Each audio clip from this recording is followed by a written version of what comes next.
চলুন দেখে আসা যাক আজকে কী কী খবর আমাদের মনকে আকর্ষণ করে, অর্থাৎ কোন কোন ভিডিওর থাম্বনেইলগুলো দেখে আমাদের মনে হয় যে না এটা খুবই হাস্যকর অ্যান্ড এটা খুবই একটা সিরিয়াস বিষয়, এবং কোন খবরটা দেখা উচিত কোন খবরটা দেখা উচিত না, এটা মেনলি থাম্বনেইলটাই নির্ধারণ করে। অর্থাৎ কোন থাম্বনেইলটা বা টাইটেলটা দেখে আমাদের মনে হয় যে না খবরটা পড়া উচিত। অর্থাৎ বাংলাদেশের সিচুয়েশন, জামাতে সমাবেশে মঞ্চে নাটক, এই স্বাভাবিক বিষয় ওরা নাটক করে। 50,000 টাকা আনছি, দরকার হলে আরও আনবো, অর্থাৎ শহীদ হলে মূল্যায়ন পেতাম, আমাকে বিক্রি করে রাজনীতি করতে পারতো মুস্তাফিজ। অর্থাৎ এটার দরকার নাই। রাতের আধারে কবর চলে এলো বাড়ির উঠানে, এটা তো অবিশ্বাস্যকর ঘটনা, বা ঘটনাটা দেখলে আমার কাছে খুবই ভয়ানক বা খুবই মানে অন্যরকম একটা খবর, গার মধ্যে কি একটা বিষয় যে ওই রাতের আধারে কবর বাড়ির কাছে চলে আসলো, এর কারণ কি বা কী করে আসলো, কীভাবে আসলো, খবরটা তো দেখা উচিত, অবশ্যই দেখতে হবে। এই থাম্বনেলটা আমাদের আকর্ষণ করেছে, চলুন দেখে আসা। আর কি বলবো, খালি অ্যাড। ঠিক 4 দিন আগে মারা গেছেন আব্দুস সাত্তার, হয়েছে জানাজা, তারপর দাফন। সোমবার রাতের আধারে তার কবর খুঁড়ে অজ্ঞাত কয়েকজন, উধাও হয়ে যায় মৃতদেহ। ঠিক সেদিনই সাত্তারের বাড়ির আঙিনায় দেখা যায় নতুন একটি কবর। এ ঘটনাকে ঘিরে এলাকায় সৃষ্টি হয়েছে চাঞ্চল্য।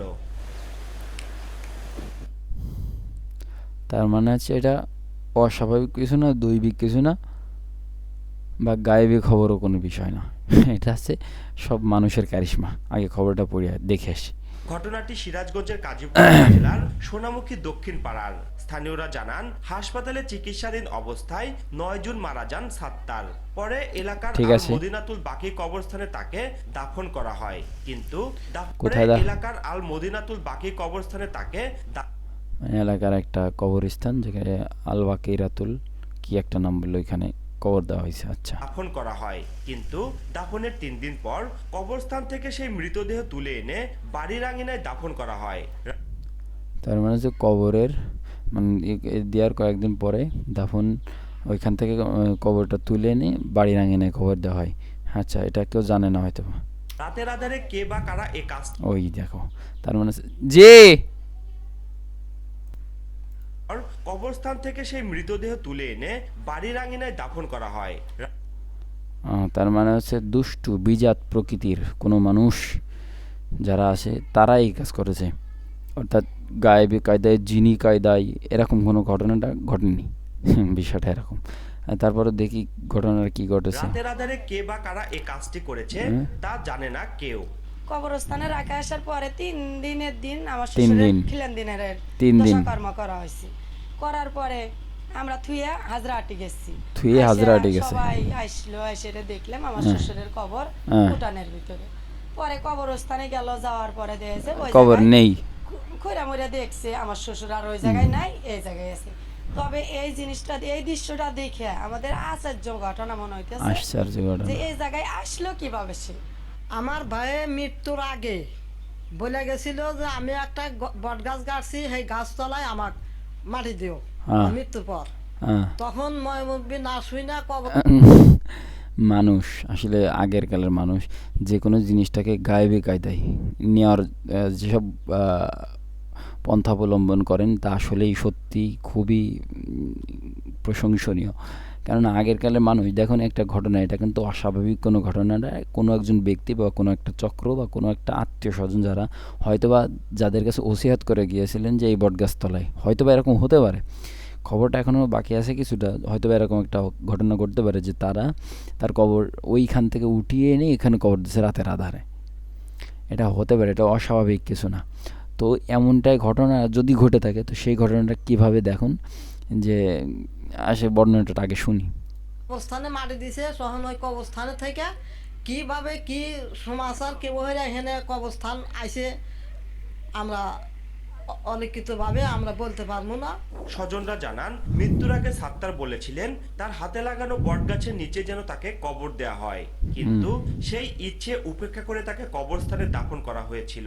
তবে 3 দিন পর সবার চোখের সামনে দৃশ্যমান হলো তার শেষ ইচ্ছার রহস্যময় বাস্তবায়ন। এবার হয়তো শুরু হতে পারে যে এটা একটা মাজার পূজার নিয়ে হ্যান ত্যান নিয়ে এই কবরে আসে দোয়া চাওয়া, এই কবরে আসে এই করা, বা সেই ওইখান থেকে এখানে চলে আসে, তার ইচ্ছার কত দাম, তার ইচ্ছার কত গুরুত্ব না থাকলে সে ওই জায়গাতে জায়গায় চলে আসতে পারে, এরকম অনেক কিছু হতে পারে। এই নিয়ে কত কিছু হতে পারে এখনও পর্যন্ত খবর তো, এটা কবের খবর? এটা 5 দিন আগেরকার খবর, এটা আরও খবর দেখা যাবে। দেখুন, খালি দেখতে থাকুন বাংলাদেশের অবস্থা। ঘটনাটি জানাজানি হবার পর দূর দূরান্ত থেকে মানুষ ওই। ছুটে আসছে।